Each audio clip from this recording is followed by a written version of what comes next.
Oke, assalamualaikum warahmatullahi wabarakatuh para pendengar yang budiman, selamat datang dan silahkan masuk di radio YouTube Radio Filsafat. Tema kita kali ini kita akan membahas seni Sun Tzu dan filosofi pohon bambu. Akan kita jelaskan secara singkat dan padat, ya walaupun nggak padat-padat amat, tapi dengan kemasan sederhana seperti ini Anda dapat sambil melakukan sesuatu yang sekiranya efektif untuk dilakukan. Yang penting manfaatnya saja ya. Seni Sun Tzu dan filosofi pohon bambu ini adalah dua ajaran yang saling berkaitan dan sering dipelajari, bahkan dijadikan prinsip oleh teman-teman saudara-saudara kita orang Tionghoa dalam menjalankan bisnisnya. Makanya nggak heran kalau mereka saat ini bisa merajai pasar Asia bahkan dunia. Menurut artikel 7 dari 10 orang terkaya di Asia, yaitu etnis Tionghoa, salah satunya ada Jack Ma, Li Ka-shing, dan lain-lain. Nomor 1 dan 2-nya dipegang oleh orang India kalau nggak salah. Atau di Indonesia sendiri ada Bapak Michael Hartono dan Budi Hartono yang menurut catatan beliau-beliau ini merupakan dua orang terkaya di Indonesia yang semuanya, dua bersaudara ini adalah etnis Tionghoa. Atau nggak usah ambil contoh jauh-jauh, kita tinggal pergi ke seberang jalan ada toko bangunan besar yang punya itu biasanya orang Tionghoa. Kita pergi ke toko emas, belanja emas, ternyata yang punya orang Tionghoa. Ke toko peralatan pertanian, orang Tionghoa juga. Atau bahkan mungkin kita cek perabotan rumah tangga kita atau pakaian dalam kita, di mana ada tulisan Made in China, ternyata itu masih garapan teman-teman Tionghoa. Dan nggak salah juga, itu berkat kegigihan dan hasil usaha mereka-mereka. Justru ketika kita bijak, kita bisa mengambil pelajaran bagaimana cara mereka mengembangkan bisnisnya. Oke, balik lagi ke topik seni Sun Tzu dan filosofi pohon bambu. Kita akan bahas satu-satu biar mudah dipahami. Kita bahas seni Sun Tzu-nya terlebih dahulu. Pernahkah Anda mendengar nama Sun Tzu?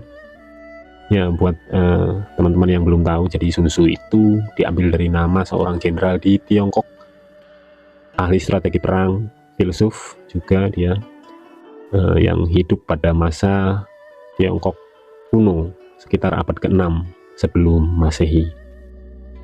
Tapi kita nggak akan panjang lebar bahas biografinya Sun Tzu. Yang akan kita bahas adalah inti ajaran-ajarannya. Lalu ada kaitan apa antara ahli strategi perang dengan bisnis, khususnya dagang atau perniagaan? Jadi konon teman-teman atau orang-orang Tionghoa itu sering menganggap bahwa ranah bisnis itu sama halnya dengan medan perang, teman-teman. Ranah bisnis itu sama halnya dengan medan perang. Ketika Anda berbisnis, Anda sama saja pergi berperang. Jadi bagi mereka itu hanya ada dua pilihan. Bisnis itu kalau nggak hancur ya bertahan gitu. Kalau nggak dibunuh ya bertahan. Jadi maksudnya seperti itu. Nah, oleh karena itu, maka ajaran Sun Tzu ini dinilai atau dianggap sangat berguna, terutama di era modern seperti sekarang, di mana begitu kerasnya, begitu ketatnya persaingan bisnis atau perang dagang di dunia. Jadi ajaran Sun Tzu ini menjadi sebuah kebanggaan, menjadi warisan yang dipraktekkan secara turun-temurun dari zaman dulu hingga sekarang. Untuk apa gunanya? Ya, selain menjalin relasi, seni Sun Tzu ini digunakan untuk menghadapi para pesaing tentunya. Nah, ini ada beberapa dari sekian banyak ajaran Sun Tzu yang bisa kita pelajari. Yang saya akan sebutkan mungkin hanya beberapa saja, karena sebetulnya banyak sekali pelajaran yang bisa diambil dari Master Sun ini atau Sun Tzu ini. Yang paling dasar saja dulu, nomor 1, yaitu untuk mengetahui musuh Anda harus menjadi musuh Anda. Nah, ini gimana maksudnya?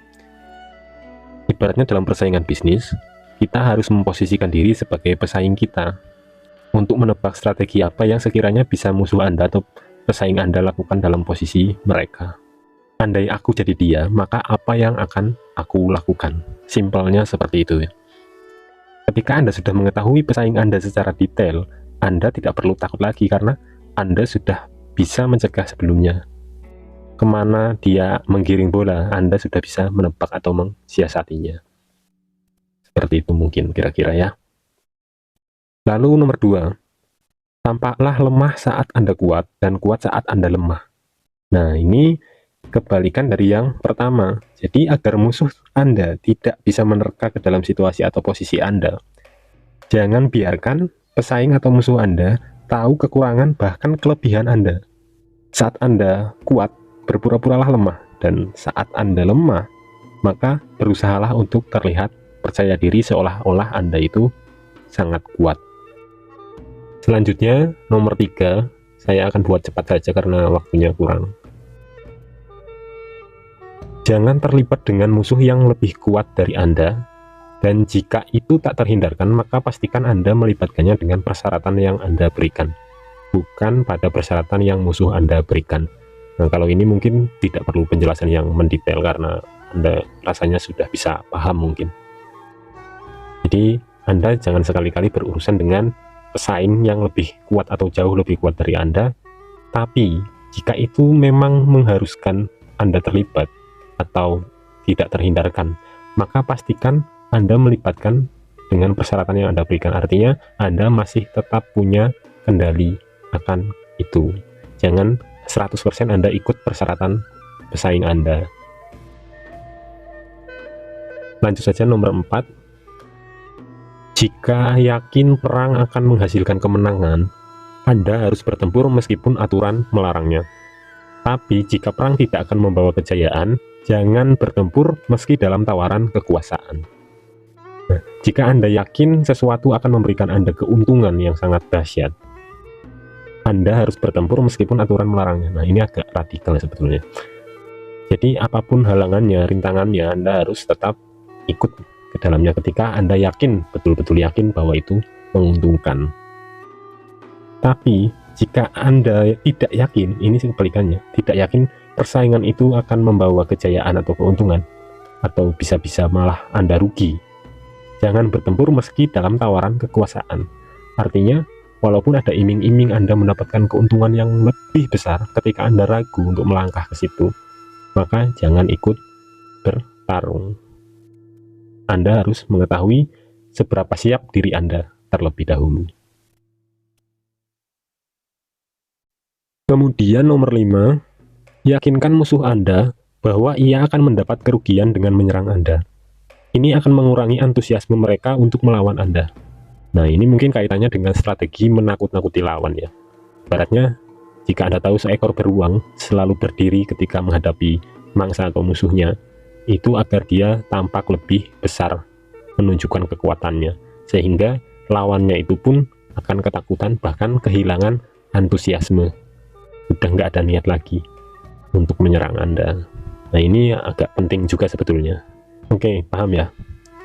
Lanjut yang nomor 6, berkeringat lebih banyak selama masa kedamaian, berdarah lebih sedikit selama masa perang. Jadi ketika situasi atau kondisi Anda merasa baik-baik saja atau normal-normal saja, atau Anda sedang berada di atas angin di puncak karir Anda misalkan, lantas Anda jangan terlalu bersantai-santai, karena kemungkinan terburuk akan selalu datang tiba-tiba. Anda harus melakukan persiapan yang matang, siapa tahu kemungkinan-kemungkinan tersebut datang sewaktu-waktu, maka Anda bisa meminimalisir kerugian. Artinya berdarah lebih sedikit selama masa perang. Kemudian selanjutnya, mungkin ini yang terakhir ya, karena kita cuma ambil beberapa saja, yaitu pejuang yang menang, dia menang dulu baru pergi berperang. Sementara prajurit yang kalah, dia pergi berperang dulu baru berusaha untuk menang. Nah, ini kaitannya dengan persiapan sebelum Anda melakukan persaingan bisnis atau persaingan dagang. Jadi sebisa mungkin pegang dulu kunci kemenangan, baru Anda memutuskan untuk bersaing. Jangan Anda sembrono atau gerasa gerusu, istilahnya terlalu terburu-buru melakukan persaingan tanpa adanya persiapan. Kalau dulu kita sering mendengar istilah atau nasihat, jangan kalah sebelum bertarung atau jangan kalah sebelum berperang. Nah, itu bukan berarti Anda maju bertarung tanpa persiapan. Jika jangan kalah sebelum bertarung, maka kita ambil sisi kebalikannya, yaitu berarti harus menang sebelum bertarung. Nah, ini yang dimaksudkan Sun Tzu itu seperti ini. Kira-kira seperti itu. Nah, itu penjelasan-penjelasan tadi itu hanya sebatas interpretasi saya semata ya, bisa salah dan bisa benar. Kita tujuannya hanya untuk bertukar pikiran saja atau join pikiran saja. Nah, kita akhiri pembahasan seni Sun Tzu sampai di sini dulu karena durasinya sangat mepet ya. Lanjut saja ke pembahasan kedua, yaitu mengenai filosofi pohon bambu. Jadi apa filosofi pohon bambu ini? Tentu bambu yang dimaksud di sini adalah bambu Cina, teman-teman. Menurut penelitian, jenis bambu Cina ini pada proses pertumbuhannya dalam jangka waktu 0 sampai 5 atau 6 tahun, pertumbuhannya itu sangat-sangat lambat, bahkan tidak terlihat secara kasat mata. Sangat-sangat lambat. Tapi setelah melewati proses itu, atau sekitar sudah 7 tahun, 8 tahun, 9 tahun, dan selanjutnya, pertumbuhannya bisa sangat pesat hingga tinggi menjulang. Lah kok bisa gitu? Ada apa dengan pohon bambu ini? Ternyata pada masa-masa awal pertumbuhannya yang 0 sampai 5 atau 6 tahun tadi, dia sedang sibuk memperkuat atau memperkokoh akar-akarnya supaya bisa atau mampu menopang batangnya yang tinggi setelah 7, 8, 9 tahun. Nah, kalau kita kaitkan dengan ranah bisnis, betapa pentingnya membangun fondasi yang sangat kuat pada awal-awal perintisan, agar setelah nanti berjalan cukup lama, Anda atau bisnis Anda tidak mudah roboh dalam satu tiupan angin saja. Jadi, teman-teman kita yang Tionghoa itu tidak percaya akan proses instan. Bisnis akan berkembang pesat setelah bertahun-tahun. Jadi ambil keuntungan sedikit-sedikit, nantinya tidak terasa akan ternyata sudah tinggi atau berkembang pesat. Ya, sesederhana itu sebetulnya inti dari filosofi pohon bambu ini. Lalu ada lagi yang bilang bahwa bambu itu sebetulnya spesies rerumputan.